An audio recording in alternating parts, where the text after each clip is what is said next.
अस्सलाम वालेकुम नाज़रीन, बिलाल अहमद तबसरा यूके के साथ। नाज़रीन, आज इस हफ्ते दोबारा मैं बरतानिया के अवाम के लिए बरतानिया से अहम तरीन ख़बर लेकर हाज़िर हुआ हूँ और उस पर तबसरा भी करूँगा।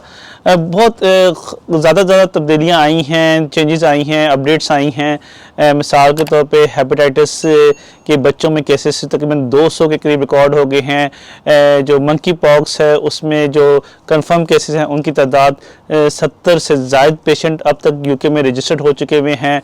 और अभी गवर्नमेंट ने रिसेंटली कहा है कि अगर आप चूहे या रैट्स जिसे हम कहते हैं, अगर आप इनके साथ डील करते हैं तो जो मंकी पॉक्स पेशेंट है वो इनके बिल्कुल करीब ना जाएं। ये अपडेट आई है। उसके अलावा ट्रैवलिंग के हवाले से अपडेट्स हैं कि वही पासपोर्ट का मसला भी तक आया हुआ है कि पासपोर्ट रिन्यू में बहुत बड़ी क्यू लगी हुई हैं।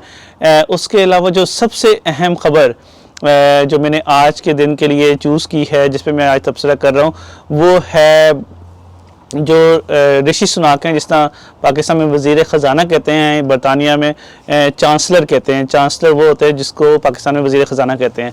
तो चांसलर जो बरतानिया के हैं वो हैं इंडियन ओरिजिन, ऋषि सुनाक हैं उनका नाम। उन्होंने जो है कल एक तरह से मिनी बजट पेश किया, लेकिन इस मिनी बजट में पाकिस्तान की तरह 30 रुपये जो है पेट्रोल डीजल की कीमतें नहीं बढ़ाई गई, बल्कि चूँकि महंगाई पूरी दुनिया में बढ़ रही है, बरतानिया में भी बढ़ रही है। बरतानिया में भी लोग मुश्किल में हैं, बरतानिया में लोग भी परेशान हैं। गो के जो जॉब का रेट है वो बड़ा है, लोगों को ज़्यादा जॉब्स मिल रही हैं, लेकिन फिर भी जो महंगाई की शरह है वो भी बढ़ रही है।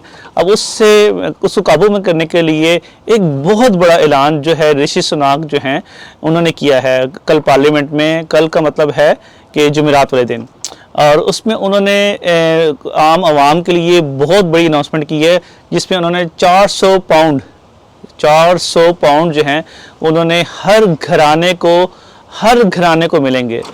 अच्छा, इसमें जो है कोई तफरीक नहीं है कि आप 1000 पाउंड कमाते हैं, 10,000 पाउंड कमाते हैं, 1,00,000 पाउंड कमाते हैं, इसमें कोई तफरीक नहीं है। हर घराने को 400 पाउंड मिलेंगे, लेकिन इसमें भी एक शर्त लगा दी है उन्होंने, और उसमें शर्त ये है कि आपका जो घर के जो बिल हैं वो आपके जो घरों के बिल हैं, यूटिलिटी बिल्स हैं, इलेक्ट्रिक गैस के बिल हैं, वो आप पे कर रहे हों, मतलब आपके अकाउंट से जाते हों, आपने डायरेक्ट डेबिट सेट किया हुआ हो, मतलब जिसको अपने एनर्जी बिल आपके नाम पर हो।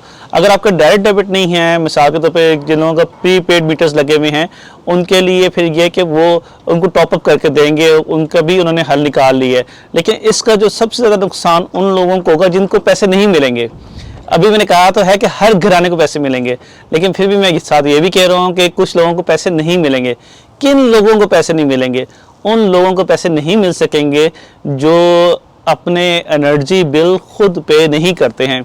अब वो कौन से लोग हैं? मिसाल के तौर पे अक्सर जो सिंगल लोग हैं, मेनली स्टूडेंट्स होते हैं, या किसी ने एक कमरा रेंट पे लिया होता है और उसने जो है वो अपने मालिक मकान से डील ऐसे की होती है रेंट की कि सारे जो रेंट है तो वो उस रेंट में सारे बिल्स शामिल होते हैं। तो वो जो फिर जिसने वो रेंट पे घर लिया होता है या रूम लिया होता है, वो खुद नहीं पे कर रहा होता कोई एनर्जी बिल, वो सारे जो पे हो रहे होते हैं वो ओनर पे कर रहा होता है, तो वो लम सम रेंट में सब कुछ शामिल होता है। इसलिए फिर वो जो किराएदार है जिसने वो किराए पे रूम लिया हुआ है या घर लिया हुआ है, जिसका वो एनर्जी बिल खुद पे नहीं कर रहा, तो उसको कोई फ़ायदा नहीं होगा, इसलिए कि उसके अकाउंट में को पैसे नहीं आएंगे। तो ये जो 400 पाउंड तो फिर उसी को मिलेंगे जिसने जो एनर्जी बिल पे कर रहा होगा, उसको ओनर पे कर रहा है तो ओनर के अकाउंट में जाएंगे। अच्छा, तो ये जो 400 पाउंड हैं ये आपको मिलेंगे कैसे?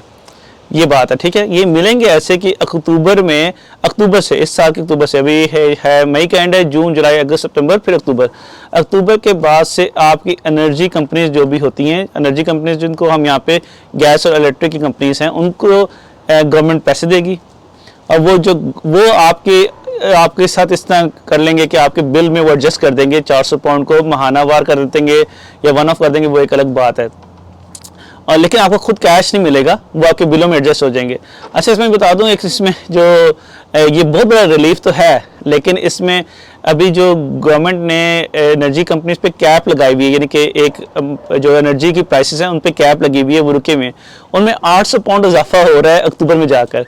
तो बेसिकली जो आपके जो एनर्जी के बिल्स हैं वो अक्टूबर में दोबारा बढ़ने लगे हैं। अभी तो पिछले फरवरी मार्च में बढ़े थे ना, जिसमें भी तकरीबन 1000 पाउंड का साल का फ़र्क पड़ा लोगों के बिलों में। अब आगे जो है अक्टूबर में जाके मज़ीद बढ़े हैं, इसलिए कि वो जो कैप लगाई थी उसको और बढ़ा रहे हैं, मतलब और उसमें अमाउंट को बढ़ा रहे हैं। तो 800 पाउंड मज़ीद बढ़ रही है उसमें कैप जो है आपके घरों के बिलों में। तो उसको कम करने के लिए इन्होंने ये दिया है। तो आपको इस तरह तो लगेगा कि जैसे 400 पाउंड आपके एनर्जी कंपनीज में आपके लिए आ रहे हैं, लेकिन एज सच आपके माहाना खर्चों में इतना फ़र्क नहीं पड़ेगा एज सच। लेकिन ना होने से बेहतर है कि गवर्नमेंट चाह रही है कि पैसे जो हैं वो दें ताकि लोगों के पास कुछ सेविंग हो, और लोगों के पास सेविंग होगी तो लोग फिर जाके खर्चे करेंगे, इकॉनमी चलेगी और पैसा जो है मार्केट में इन्वॉल्व होगा।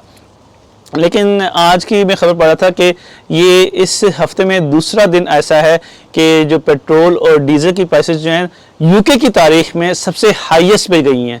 तो मेरे पास अभी फिगर मौजूद है। अभी जो लेटेस्ट फिगर ये है कि जो अभी इस टाइम की फिगर है उसके मुताबिक जो डीजल है वो £1.81 जो है और 0.6 जो है 181.6 जो है वो उसका डीजल की प्राइस है, और जो पेट्रोल है वो 171.04 जो है पर लीटर प्राइस है।